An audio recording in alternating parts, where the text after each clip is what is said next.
آپ کے رشتہ دار فوت ہو چکے، آپ کے بستی کے لوگ، آپ کے محلے کے لوگ، آپ کے بزرگ جو اس دنیا سے جا چکے۔ حدیث میں ہے کہ مردے کا حال قبر کے اندر یہ ہوتا ہے کہ وہ یہ سوچتا ہے کہ مجھے راستے کے اندر انعام الہی صاحب ملے تھے، میں نے انہیں سلام کیا، السلام علیکم، انہوں نے مسکرا کر جواب دیا وعلیکم السلام، اور جس وقت انہوں نے جواب دیا تو وہ مسکرا رہے تھے۔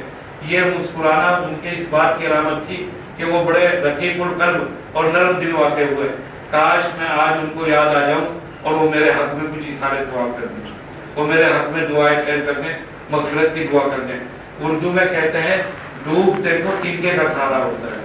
تو وہ منتظر ہیں، ان کا حق سب سے زیادہ ہے جو اس دنیا سے جا چکے، ان کے حق میں ہر مغفرت کی دعا کریں اللہ تعالیٰ کی جناب میں کہ اللہ تعالیٰ ان کی درجات بلند کروائے، ان کے قبروں کو نور سے روشن فرمائے، ان کی مغفرت کاملہ فرمائے۔ ماں باپ کا حق ہے اولاد کے اوپر، رشتہ داروں کا حق ہے بھائی جو دنیا سے جا چکے، اور پھر بھائی اپنے لیے دعا کریں، حافظ صاحب کے لیے دعا کریں بھائی، بڑے اللہ تعالیٰ نے عجیب و غریب انعام اور نعمت سے سرفراز فرمایا کہ اللہ تعالیٰ نے انہیں انعام عطا فرمایا حفظ قرآن کی۔ یاد رکھنا کہ جو اللہ تعالیٰ نے قرآن مجید میں وعدہ کیا ہے کہ ہم نے ہی قرآن پاک کو نازل کیا اور ہم ہی اس کی حفاظت کریں گے۔ حفاظت کے بہت سارے ذریعے ہیں جو اللہ تعالیٰ نے اپنے کلام کو محفوظ رکھنے کے لیے اختیار کیے اس دنیا میں، ان میں سے ایک سب سے مضبوط ذریعہ حافظ قرآن ہے کہ جو اللہ تعالیٰ کے کلام کو حفظ کر کر محفوظ رکھتا ہے، یعنی خدا تعالیٰ کے جو کلام کو محفوظ رکھنے کا لشکر اللہ تعالیٰ نے تیار کیا، سیکیورٹی گارڈ، اس کے اندر ان کا بھی نام شامل ہو گیا، اس سیکیورٹی دستے کے اندر، اس لشکر میں، اس فوج میں یہ بھی شامل ہو گئے۔ بہت بڑا اعزاز ہے، بہت بڑا اللہ تعالیٰ کی طرف سے مرتبہ ہے جس کے اوپر کتنا بھی شکر ادا کیا جائے کم ہے، اور کتنوں کو لے کر جائیں گے اپنے ساتھ، کتنوں کی بخشش ہوگی، کتنے فائدہ اٹھائیں گے، وہ میں نے آپ کو بتا دیا کہ حضرت شیخ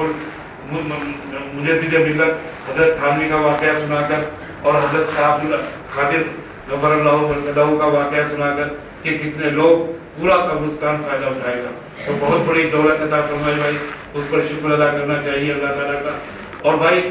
تمام اس مسجد کے بانی کے ہم لوگ ہیں جنہوں نے اس کی بنا رکھی، جب رکھی، پھر جب اس کی خدمت کی توفیق ملی۔ بھائی حدیث میں ہے نبی کریم نے ارشاد فرمایا کہ کسی کو اگر مسجد کی خدمت میں مصروف دیکھو، مسجد کی صفائی میں دیکھو، اس کے ایمان کی گواہی دینا۔ ہمیں تو اپنے گھر کی صفائی کا موقع نہیں ملتا، توفیق نہیں ہوتی، اپنے محلے کی صفائی کی توفیق نہیں ہوتی، اپنے گھر کے دروازے کے سامنے کی توفیق نہیں ہوتی، اپنے گھر کے سامنے کی توفیق نہیں ہوتی، اپنے بستر کو صاف کرنے کی توفیق نہیں ہوتی۔ اب کتنا بڑا ایمان ہوگا صاحب ایمان۔ میں انگلینڈ جایا کرتا ہوں رمضان المبارک میں مسجد میں گواہی دیتا ہوں کہ وہاں کوئی مزدوری کے لیے نہیں آتا، مسجد کی صفائی کے لیے پورے نوجوان مسلمان لڑکے جو کام جانتا ہے وہ مسجد کے اندر آ کر خدمت کی نیت سے مسجد کا خدمت انجام دیتا ہے۔ کوئی اگر مسجد کی نالیاں دھو رہا ہے، کوئی مسجد کے واش روم بیت الخلا دھو رہا ہے، کوئی مسجد کے تولیے اپنے گھر میں جا رہا ہے اور دھو کے لا رہا ہے، کوئی صابن لے کر آ کر مسجد کے اندر رکھ رہا ہے، کوئی چپل دھو کر رکھ رہا ہے، کوئی اگر پینٹ کرنا جانتا ہے تو مسجد کے اندر پینٹ کر رہا ہے، کسی کی اگر رنگ و روغن کی دکان ہے تو مسجد کے اندر کوئی بجلی کا کام جانتا ہے، جو جس طریقے پر خدمت کر سکتا ہے مسجد کی خدمت کرتا ہے۔ اور مسجدیں کیا ہیں، اتنے گھر بھی صاف نہیں ہوتے جتنی ان کی مسجدیں شفاف، چمکدار اور جتنی پاکیزہ اور نظیف اور جتنی طاہر اور پاکیزہ ہوتی ہے۔ تو جس نے مسجد کی خدمت کی اس کے حق میں دعا کیجئے، وہ خدمت اپنی رائے سے کی ہو، اپنے مشورے سے کی ہو، اپنے مال سے کی ہو، اپنی جان سے کی ہو، کسی بھی طرح سے خدمت کی ہو مسجد کی، ان سب کے حق میں دعا کیجئے۔ جو موجود ہیں ان کے لیے دعائیں ہے، جو دنیا سے جا چکے ان کے حق میں دعائیں مغفرت، یہ ان کا حق ہے ہمارے اوپر۔ تو بھائی ان کے حق میں دعا کیجئے،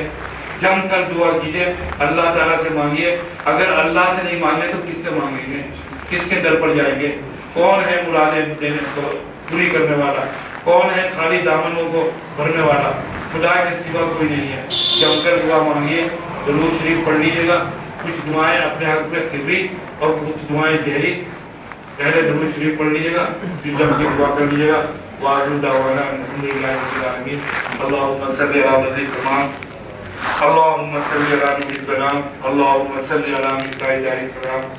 اللهم صل على الشفيع في جميع الانام، اے رحم الراحمین، اے غیاث المستغیثین، اے رب العالمین، اے اکرم الاکرمین، اے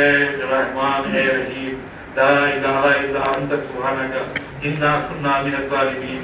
لا الہ الا انت سبحانک انا كنا من الظالمین، لا الہ الا انت سبحانک انا كنا من الظالمین۔ اے اللہ تمام خزانے آپ کے پاس ہیں، اے کریم تمام دولتیں آپ کے پاس ہیں، اے اللہ تمام طاقتوں کے آپ مالک ہیں، اے اللہ ہم تو کمزور ہیں، اے اللہ ہم تو ناتواں ہیں، الہ العالمین ہم تو بھکاری ہیں، اے اللہ ہم تو دریوزہ گر ہیں، الہ العالمین آپ داتا ہیں، آپ فعال لما یرید ہیں، آپ صاحب کن فیکون ہیں، آپ ہی کے پاس تمام خزانے موجود ہیں۔ ارحم الراحمین ہم محتاج محض ہیں، اے اللہ ہم محتاج محض ہیں، اے کریم ہم آپ کے در پر بیٹھے ہوئے ہیں، اے اللہ آپ کے گھر پر بھی بیٹھے ہوئے ہیں، اے اللہ کسی دنیا میں اگر کسی شریف کے گھر پر پہنچ جائے تو وہ خالی ہاتھ نہیں لوٹاتا، اے اللہ آپ تو تمام خزانوں کے مالک ہیں، اے اللہ ہم آپ کے در پر اپنی جھولیاں پسارے ہوئے ہیں، اے اللہ ہم پر نظر کرم فرما، اے اللہ سب سے پہلے ہمارے گناہ معاف فرما، اے اللہ ہمارے گناہوں کی مغفرت فرما، اے اللہ ہمارے گناہوں کو ہماری قبولیت دعا میں آڑ نہ بنانا، اے اللہ یار نہ بنانا۔ ارحم الراحمین ہم گناہوں میں ڈوبے ہوئے ہیں، غرق ہیں گناہوں کے اندر، کوئی گناہ ایسا نہیں جو ہم نے انجام نہ دیا ہو، زبان کے گناہ ہو یا اعضاء کے گناہ ہو، عمل کے گناہ ہو یا ہمارے ہاتھ پاؤں کے گناہ ہو، اور کوئی گناہ ایسا نہیں کبیرہ ہو یا صغیرہ ہو، ہر طرح کے گناہ ہم نے انجام دیے۔ اے اللہ وہ گناہ جو آپ جانتے ہیں، اے اللہ وہ گناہ جو ہم جانتے ہیں، جو ہم نہیں جانتے اور کر کے بھول چکے لیکن آپ کے علم میں ہے، ہر طرح کے گناہ معاف فرما۔ اے اللہ کوئی مغفرت کرنے والا نہیں، اے اللہ کوئی بخشنے والا نہیں، آپ غفور رحیم ہیں، آپ تواب ہیں، آپ توبہ قبول کرنے والے ہیں۔ اے اللہ ہماری توبہ کو قبول فرما، ہماری توبہ میں استحکام عطا فرما، عزم میں قوت عطا فرما، اے اللہ طاقت عطا فرما۔ ارحم الراحمین ہمارے ارادوں میں مضبوطی عطا فرما، اے اللہ مضبوطی عطا فرما۔ ارحم الراحمین تمام جو بیمار ہیں انہیں صحت و شفا عطا فرما، اے اللہ حاضرین کے نیک مقاصد کی تکمیل فرما۔ اے اللہ یہ اس یقین کے ساتھ ہیں کہ قرآن پاک کی تکمیل ہوئی ہے، آپ کے کلام کی تکمیل ہوئی ہے۔ اے اللہ آپ کا کلام بڑی اونچی شان والا ہے، اے اللہ آپ کی شان بڑی اونچی ہے، آپ کے کلام کی شان بہت اونچی ہے۔ اے اللہ آپ کو آپ کی تخت کا واسطہ، آپ کو آپ کی شہنشاہیت کا واسطہ، آپ کے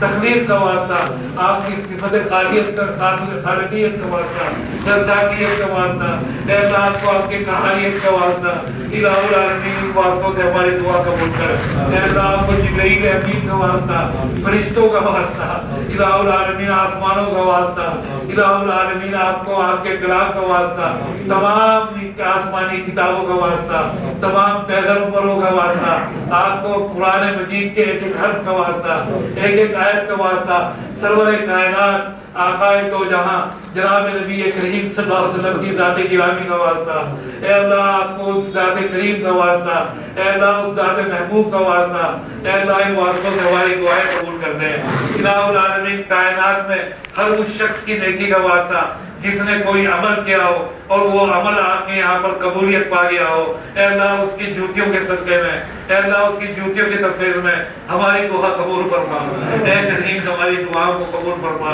اے اللہ یہاں پر قرآن کریم کی تکمیل ہوئی، الہ العالمین لیلۃ القدر ہے، اے اللہ رمضان المبارک کا مہینہ ہے، اے اللہ آپ کے گھر ہے، آپ کا گھر ہے، اے اللہ یہ تمام بابرکت اور تمام سعید اور سعادتیں جمع ہیں، اے اللہ ہمیں یقین ہے ہمیں خالی ہاتھ نہیں لوٹائیں گے۔ ارحم الراحمین صحت و شفا کے فیصلے، اے اللہ صحت و شفا کے فیصلے، اے اللہ رزق کے فیصلے، رزق کی کشادگی کے فیصلے، وسعت رزق کے فیصلے، الہ العالمین رزق حلال کے فیصلے، اے اللہ آپ رزاق ذو القوت المتین ہیں، تمام رزق خزانے آپ کے پاس ہیں، اے اللہ جو کاروبار میں ہیں ان کے کاروبار میں برکت عطا فرما، اے اللہ جو روزگار کی تلاش میں ہیں انہیں رزق حلال عطا فرما، اے اللہ رزق کے فیصلے فرما، الہ العالمین تنگی دور فرما، اے اللہ غربت دور فرما، اے اللہ پریشانی دور فرما، اے اللہ حاضرین کے نیک مقاصد کو مکمل فرما، اے اللہ نیک ان کے گمان کے مطابق، اے اللہ ان کی دعاؤں کے مطابق، اے اللہ نیک مقاصد کو پورا فرما دے۔ ارحم الراحمین آپ ہی ہیں، آپ کے سوا کوئی نہیں ہے، اے اللہ حالات بہت تنگ ہیں، اے اللہ حالات بہت تنگ ہیں، لیکن آپ کے ہاں تو کچھ بھی نہیں ہے، آپ کا تو ایک اشارہ کافی ہے، آپ صاحب کن فیکون ہیں، فعال لما یرید ہے، اے اللہ علی کل شیء قدیر ہے، تمام قدرتیں آپ کو حاصل ہیں، اے اللہ آپ قدیر ہیں، قادر ہیں، مقتدر ہیں، ہر طرح کی توانائیاں آپ کو حاصل ہیں، اے اللہ آپ ایک اشارے میں حالات بدل دیں گے، اے اللہ ملک کے اندر امن و امان پیدا فرما، اے اللہ عظمت عطا فرما، مسلمانوں کو رفعت عطا فرما، اے اللہ ہم ذلیل و خوار ہیں، اے اللہ ذلیل و خوار ہیں، آپ کا ارشاد ہے وَأَنْتُمُ الْأَعْلَوْنَ إِن كُنتُم مُؤْمِنِينَ وَأَنْتُمُ الْأَعْلَوْنَ إِن كُنتُم مُؤْمِنِينَ، اے اللہ ہمارا نہ ایمان مضبوط ہے نہ ہمارے اعمال اصلاح ہیں، لیکن آپ تو بخشنے والے ہیں، آپ تو کریم ہیں، آپ تو رحیم ہیں، آپ تو رحمان ہیں، آپ تو الہ العالمین قبول کرنے والے ہیں، اے اللہ کرم کر دے، اے اللہ رحم فرما دے، اس رمضان کی برکت سے، اس قرآن کی برکت سے، اے اللہ جن کی تراویح یہاں پر پڑھی اور ان کی تراویح آپ نے قبول فرمائی، اس کے صدقے میں ہماری دعائیں قبول فرما۔ ارحم الراحمین جو بیٹیاں بیٹھی ہوئی ہیں گھروں میں رشتوں کے انتظار میں، ان کو بہترین نسبت عطا فرما، اے اللہ بہترین شوہر عطا فرما، جو اولاد کے آرزومند ہیں انہیں مطیع صاحب